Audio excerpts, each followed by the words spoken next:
सुबह के 6 बजे रिद्धि की नींद खुली। उसने अलसाते हुए अपनी आंखें खोली तो सामने रिदम को पाया। रिदम का चिकना गठीला सीना रिद्धि की नजरों के आगे था।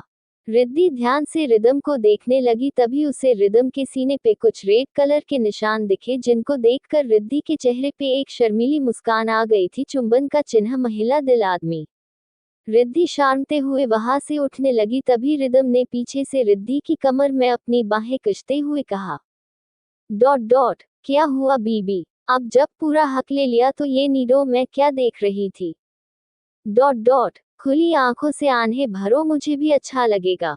ऐसा कह के रिदम ने रिद्धि को फिर से अपनी ओर खींच लिया और पलक झपकते ही रिद्धि रिदम के नीचे थी और रिदम रिद्धि के ऊपर था।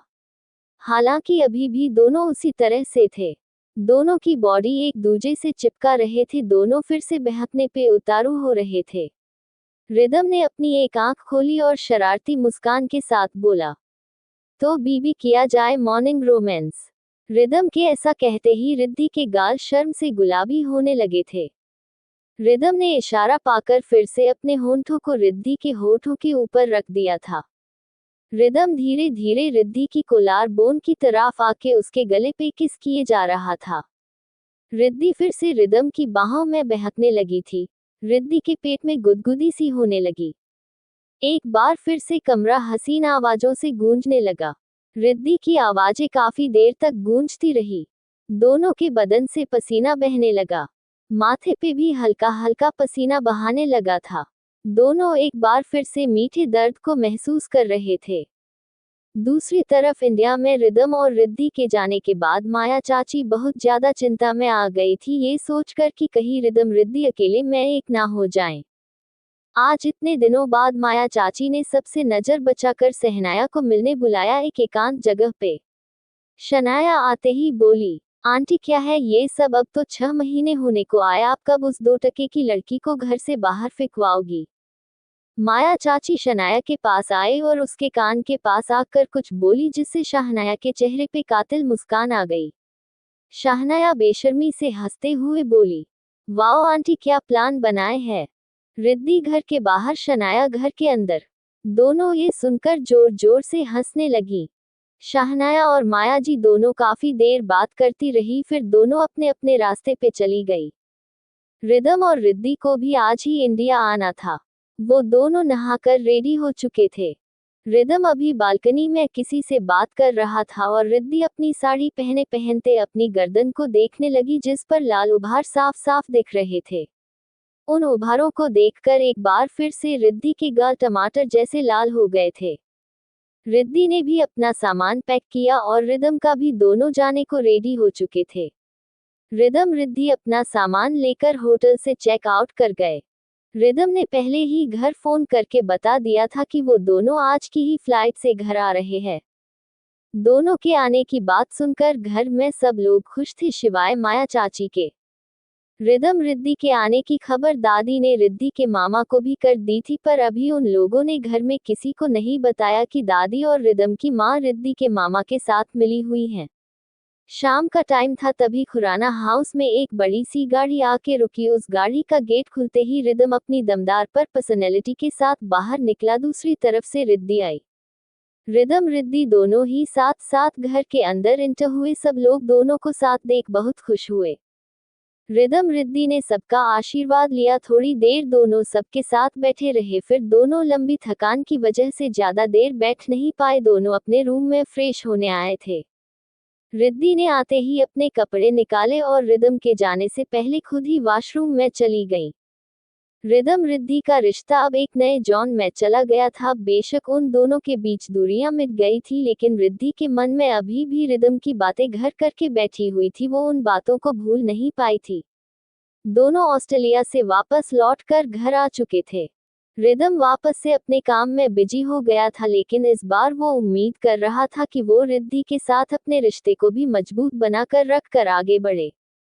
यही सब सोचते सोचते रिदम तब तक अपने फाइल्स देखने लगा।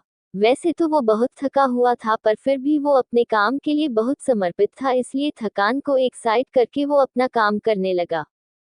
रिद्धि नहाकर वॉशरूम से बाहर आए। वो अपनी एक पिंक कलर की हल्की सी साड़ी पहनकर बाहर आए और सीधा बालकनी की तरफ चली गई। रिदम ने काम करते करते देखा कि रिद्धि बालकनी की तरफ जा रही है। वो मंद मुस्कुराया और अपने कपड़े लेके वॉशरूम में चला गया। रिदम काफी देर तक शावर लेता रहा, जिससे उसकी बॉडी की सारी थकान धीरे धीरे दूर हो गई थी। रिदम नहाकर बाहर आया। वो रूम में चारों तरफ रिद्धि को देखने लगा। उसे रिद्धि कहीं न दिखी। उसने बालकनी की ओर रुख किया तो रिद्धि वहां भी नहीं थी।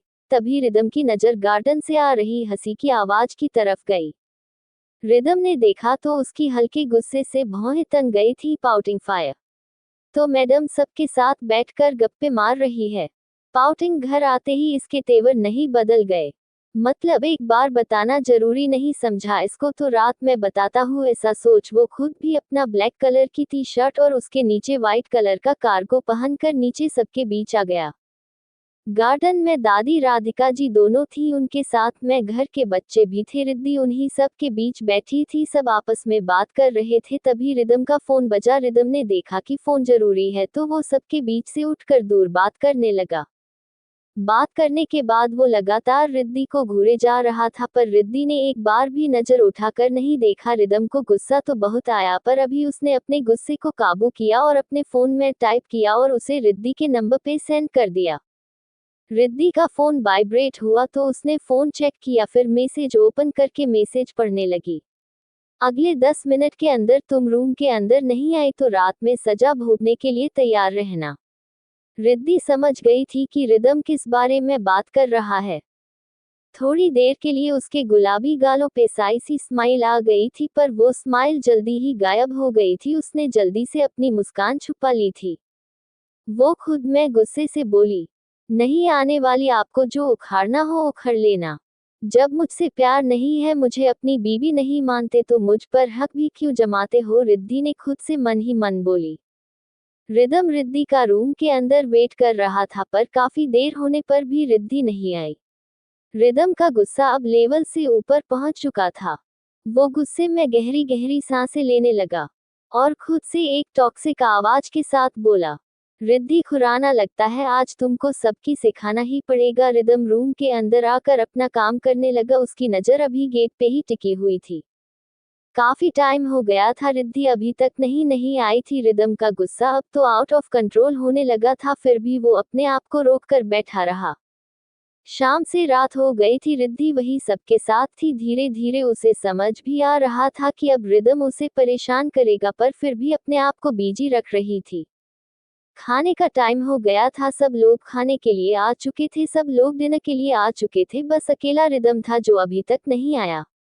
राधिका जी ने उसको बुलवाया भी तो उसने रूम में ही खाना भेजने की कह दी। किसी और को तो कोई दिक्कत नहीं थी, पर रिद्धि सब समझ रही थी। रिदम ये सब क्यों कर रहा है।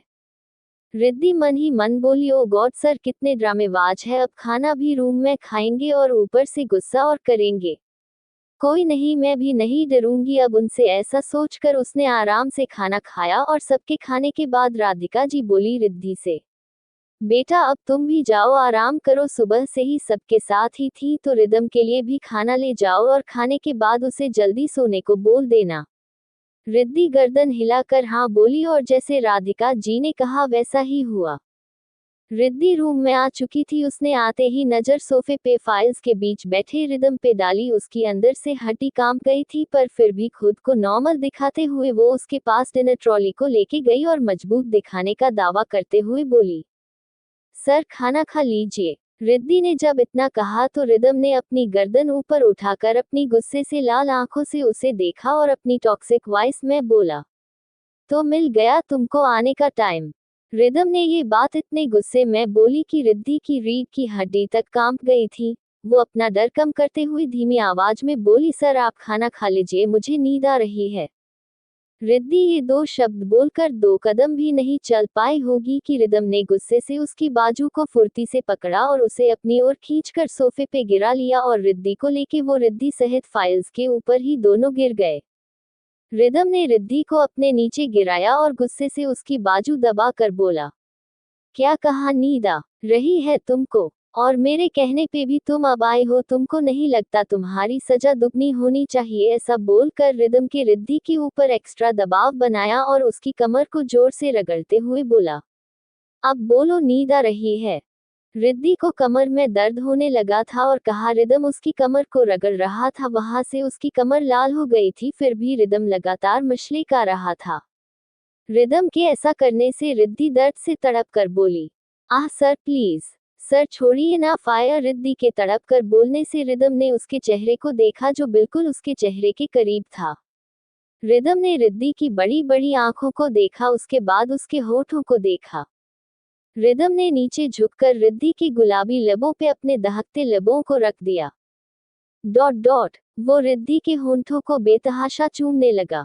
वो रिद्धि के होंठों को लगातार शक किए जा रहा था। रिद्धि की धड़कनें तेज हो रही थी, वो लंबी लंबी सांस ले रही थी, उसका सीना ऊपर नीचे होने लगा। रिदम के किस्से रिद्धि बहकने लगी, वो अब अपनी सारी नाराजगी भूलकर रिदम का साथ देने लगी। रिदम की पकड़ रिद्धि के हाथों से कमजोर पड़ते ही रिद्धि ने अपना एक हाथ रिदम के बालों में फिराया, दूसरा हाथ रिदम की पीठ पे था। दोनों एक दूजे में नशे से चूर होकर किस किए जा रहे थे। रिदम किस करते करते अब रिद्धि की गर्दन पे आ गया था। उसके बाद रिद्धि के सीने पे किस करने लगा। रिद्धि हल्की हल्की आवाज के साथ अपने आप को बुलाए बैठी थी, वो रिदम की खुशबू में बहकने लगी थी। रिदम ने अब रिद्धि के सीने से उसकी साड़ी के पल्ले को हटा दिया था, अब उसका गोरा चिकना क्लीवेज साफ साफ रिदम को दिख रहा था। चुंबन का चिन्ह फायर। रिदम ये देख और भी ज्यादा उत्साहित होकर रिद्धि के क्लीवेज पे किस करने लगा। रिदम किस करते करते रिद्धि को अपने दांतों से काटे जा रहा था, जिससे रिद्धि की दर्द भरी सिसकी निकल रही थी। चुंबन का चिन्ह फायर फायर। रिदम अब रिद्धि के पेट पे किस करने लगा। रिद्धि का गोरा पेट रिदम के किस के हमलों को झेल रहा था। रिदम ने रिद्धि को हल्का साइड किया और उसकी कमर पे काटने लगा, जिससे रिद्धि दर्द से तड़प कर बोली, सर प्लीज दर्द होता है, आपके दांत बहुत नुकीले हैं, प्लीज सर आराम से करो। रिद्धि की आवाज सुनकर रिदम के चेहरे पे कातिलाना मुस्कान आ गई। रिदम रिद्धि के ऊपर से उठा और उसको अपनी बाहों में उठाकर बेड पे ले गया और उसे बेड पे लिटा दिया। रूम की लाइट ऑन रही, जिसकी रोशनी से रिद्धि का बदन और भी ज्यादा चमकदार लग रहा था। रिदम ये देख भूखे शेर की तरह रिद्धि को देखने लगा। रिद्धि लाइट ऑन होने की वजह से शर्माने लगी और उसने अपने सीने को ढकने के लिए साड़ी डालनी चाहिए, तो रिदम ने उसकी साड़ी का पल्ला अपने हाथ से पकड़ लिया, जिससे वो अपना सीना नहीं छुपा पाए। उसने खुद के बदन पे रिदम की नुकीली नजरों का प्रहार देखा और वो उसकी नजरों का ताप सहन ना कर सकी और शर्मा कर पेट के बल लेट गई। रिदम को अब रिद्धि की पीठ दिखाई दे रही थी, जिस पर रिदम के प्यार के एक भी निशान नहीं थे। वो शरारत से मुस्कुराया और रिद्धि के नजदीक लेटकर अपनी टी शर्ट के बटन खोलकर टी शर्ट को खुद से अलग कर दिया था। रिद्धि की पूरी पीठ रिदम के आगे खुली हुई थी। रिदम पूरी पीठ के ऊपर अपने दांत चुबाने लगा, साथ ही साथ उसका किस भी बहुत गहरा होता जा रहा था। रिद्धि की हल्की हल्की हसीन आवाजें पूरे रूम में गूंज रही थी। रिदम रिद्धि को पूरी तरह से अपनी ओर खींचे चला जा रहा था। उसके प्यार के साथ साथ वो अपना गुस्सा भी रिद्धि के ऊपर निकाल रहा था, जिससे कई बार वो अपने वाइट को दर्द भरा बना देता, जिससे रिद्धि तड़प उठती। रिदम लगातार रिद्धि को दर्द दिए जा रहा था। रिद्धि दर्द से तड़प कर बोली, सर प्लीज, मुझे दर्द होता है आपके किस से। रिद्धि के ऐसा कहते ही रिदम ने रिद्धि को पलटा और उसका फेस अपनी नजरों के सामने लाकर बोला, अब करोगी अपने मन की, अब करोगी मुझे इग्नोर। रिद्धि ने नजरें झुकाकर नहीं में अपनी गर्दन हिला दी। रिदम रिद्धि के ऊपर से उठा और अपनी टी शर्ट पहनते हुए बोला, अब जल्दी उठो और अपने हाथों से मुझे खाना खिलाओ। रिदम की बातें सुनकर रिद्धि की आंखें छोटी हो गई। बढ़ता दिल आगे की कहानी आगे के वीडियो में।